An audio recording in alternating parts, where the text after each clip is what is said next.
Hello lovelies, welcome back to my channel. Today I'm going to talk about my top weirdest horror movies I have ever seen. Number 10, Jacob's Ladder, and before I get into that movie, there's probably going to be spoilers, so just want to let you all know. So if you haven't seen any of these movies, probably should watch them first before watching this because I don't want to ruin endings or key details in them. So Jacob's Ladder, I didn't see the original. I heard that the original is pretty twisted and strange and bizarre. When I actually find the original, I will watch it. I just haven't been able to find it on any of the streaming services. So I watched the remake. I actually liked it. I thought it was an odd movie, especially the ending, where you find out that Isaac was the one who was married and had a kid, and he's the one that died. Jacob, for some reason, thought he was, like he had his brother's family or something. It was really weird, but I liked that it talked about PTSD and what a lot of the soldiers go through. I've heard that the original Jacob's Ladder touches more on that than the remake does, so I'll have to give the original a try. Daniel Isn't Real is number 9. Watching the movie, I thought the entire time it was about imaginary friends, but it turned into something so much more. The story was strange at times, hard to understand too when I first watched it. The ending threw me for a loop with tons of questions. Looking back on the film, I can't help but realize psychological undertones that are in this film. Luke expresses his concern for having schizophrenia like his mother because he's seeing Daniel and he's able to talk to Daniel, but nobody else can see him. The switching between the personalities of Daniel and Luke almost felt like dissociative identity disorder, also known as DID, or split personality disorder. I found that fascinating. However, a lot of times people with dissociative identity disorder aren't aware of them switching. They know they have blackouts, but they don't know what happens during the blackouts a lot of times. So that's why I said it felt almost like DID. The ending still confuses me, but maybe I need to watch this a few more times to understand the whole gist of it, because it seems like Daniel is actually a demon or something that causes the host to commit horrific crimes. Because when Luke kills himself in the end in order to try and kill Daniel, I think leaves the body or something in search of a new host, which would be interesting to see how that would play out. Number 8 is Sorry to Bother You. I liked the story about... For me, it was more how horrible the work institution, or I would say capitalism, but I don't think that's really the right word. But how horrible the white collar industry treats people of color. That's what I got from it. Because they were showing how Cash had to have the right voice to make sales in telemarketing. So he had to have a white voice, which that was problematic in and of itself, that you would have to change your voice just to get people to listen to you. That's horrific. And I think this could have been on a wider scale than just that, because I remember hearing in the news and multiple stories where schools were sending children of color home for their hairstyles or forcibly changing them on school grounds, which is horrific as well and a big problem in this country.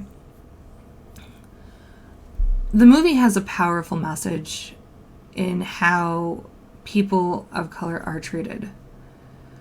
The Equisapiens were a strange aspect of the movie, but I understood the reasoning behind them and what it stood for. So, the Equisapiens are stronger. I don't know if they were smarter, I can't remember. But they were easier to manipulate and control according to the people that made them. Which I guess makes sense because we think that horses can be domesticated, and they can. They can be domesticated, so I guess that makes sense why they would turn people into hybrid horse people. If you've seen this movie, what did you think of it? Is there something I'm missing for the point of this movie? I know I probably need to watch this a few times to really get the gist of the whole meaning behind this and the message that the director was trying to make. Number 7, Hellraiser, which I don't think any of you are really surprised that this is on my list. This movie is very odd. You get the various demons, like the one in the walls. That one really was strange. And Frank trying to become whole again by killing and feeding on the people. It's just an overall weird movie. The Lords of Salem is number 6. As much as I love this movie, it is an odd film. Which, what do you expect from Rob Zombie? The really odd demon creature that visits Heidi. And then the thing that she gives birth to later in the film was just bizarre.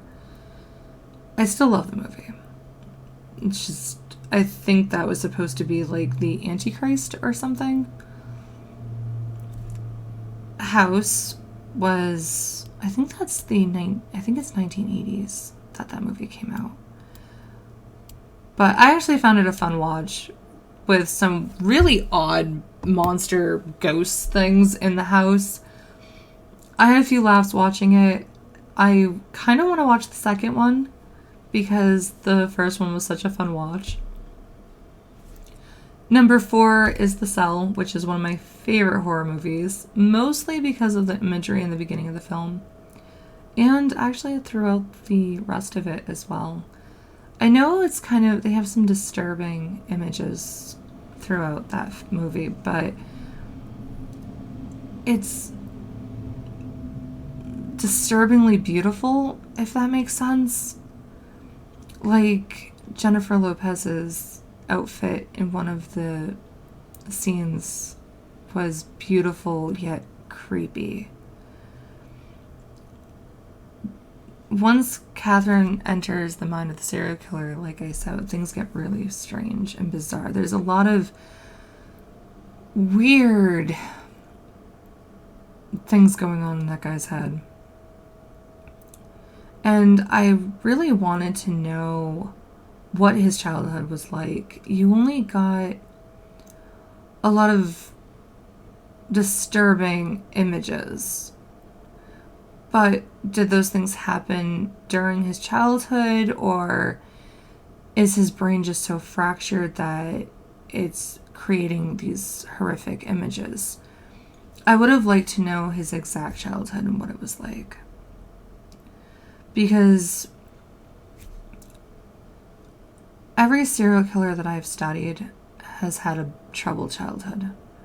And that most likely is what caused them to murder other people and have this addiction to killing people.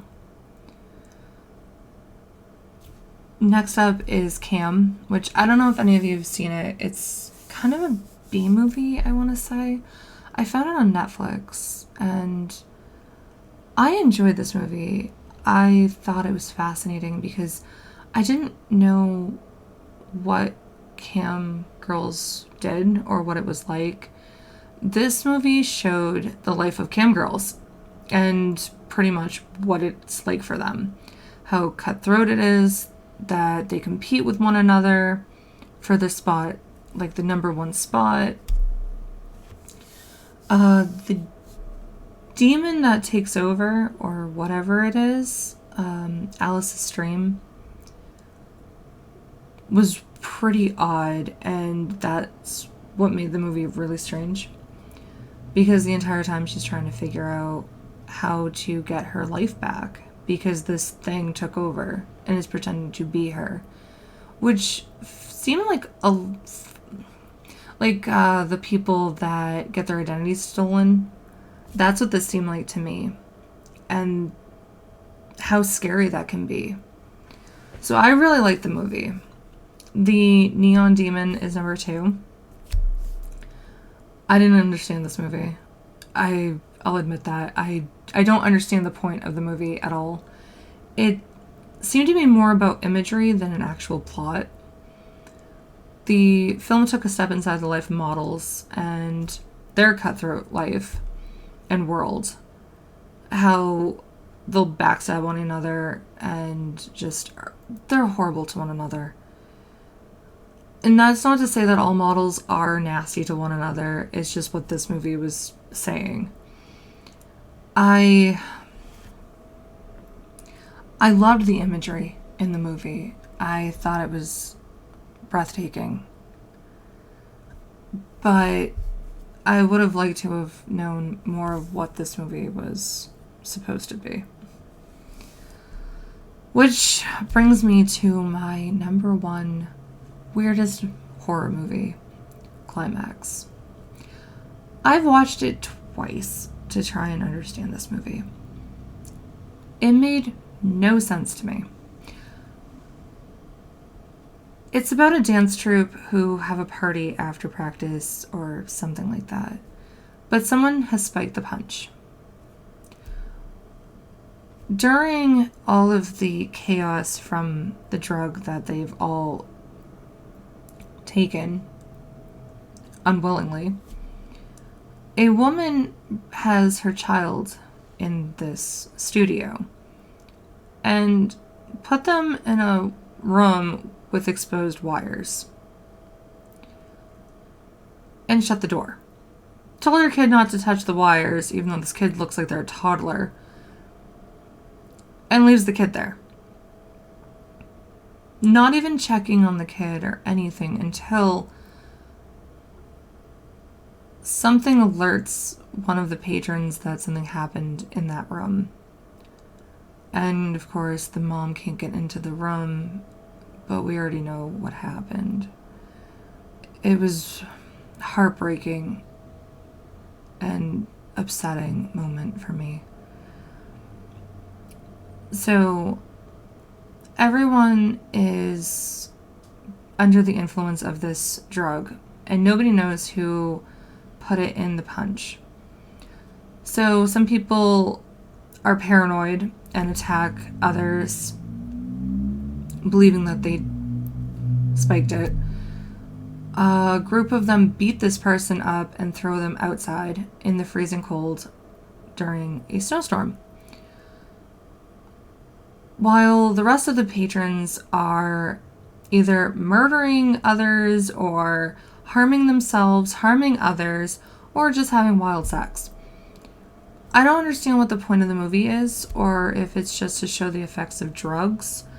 I thought the dance in the beginning was interesting.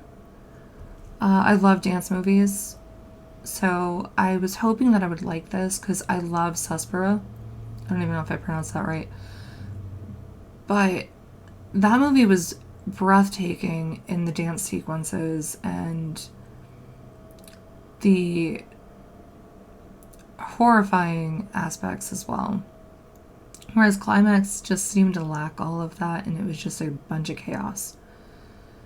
And maybe that was the whole point of it. I don't know. Some of my honorable mentions is Midsommar. I love the imagery in this movie, but it was pretty out there for me. I didn't quite like it, but I love the imagery. Phantasm was kind of strange. The Babadook, I've never finished, but from what I have seen, because I've saw the beginning part, it's pretty odd. Evil Dead is another weird one for me, and I actually haven't finished it, and I'm sad to say that. I fell asleep both times trying to watch it. I feel bad, because I know it's a cult favorite, and maybe I just need to give it another try. I will say I'm not a huge fan of horror comedies. I don't really care for them, so that might be why I'm not a huge fan of it. And my last and final honorable mention is Silent Hill. That movie is weird. I bet the games are too. I haven't really played them. I only played the first one, as I've said. And I never beat it because I don't like the third person perspective, but it does seem really strange. Let me know in the comments what some of your weirdest horror movies you've ever seen. And if you've seen any of these, what did you think of these movies? Did you think they were strange? Did I miss the meaning or message behind some of them? Was the original better than the remake? Let me know everything in the comments. Thank you so much for watching. If you liked this video, don't forget to hit the subscribe button and the like button. And if you don't want to miss any uploads or any content, be sure to hit the little bell icon. Thank you so much again. Take care, everyone.